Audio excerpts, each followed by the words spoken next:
Hi friends, நான் இன்றைக்கி கருப்பு கவுனி அரிசி வச்சு கஞ்சி பவுடர் தயார் பண்ண போகிறேன். ஒரு டம்ளர் கருப்பு கவுனி அரிசி எடுத்திருக்கேன். பாதாம் 10-15 பாதாம், அரை டம்ளர் கருப்பு உளுந்து எடுத்திருக்கேன். கருப்பு கவுனி அரிசியை கடாயில் போட்டு நல்லா ஃப்ரை பண்ணிவிட்டு, அதாவது சிம்மில் வச்சு தான் ஃப்ரை பண்ணணும். நல்லா ஈவனாக ஃப்ரை ஆகணும், கருப்பாக ஆகிடக்கூடாது. நல்லா ரெட்டிஷாக ஆகி நல்லா வெடிக்கிற பதமாக வரணும். அதுக்கு மேலே நான் பாதாமையும் சேர்த்துட்டேன். அப்போ தான் ஈவனாக ரெண்டும் சேர்ந்து வறுபடும் சொல்லிவிட்டு இது நல்லா வறுபட்டுருது. அதுக்கப்புறம் கருப்பு உளுந்து, அதுவும் நல்லா ரெட்டிஷாக வறுக்கணும், சிம்மில் வச்சு தான் வறுக்கணும். ரெண்டும் நல்லா எவ்வளோ வாசனையாக கமகமன்னு வாசனையாக இருக்குது.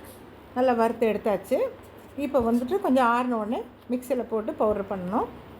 நல்லா நைஸாக பவுடராக எடுத்து கஞ்சி மாவு ரெடி. கருப்பு கவுனி அரிசி, கருப்பு உளுந்து, கஞ்சி பவுடர் ரெடி.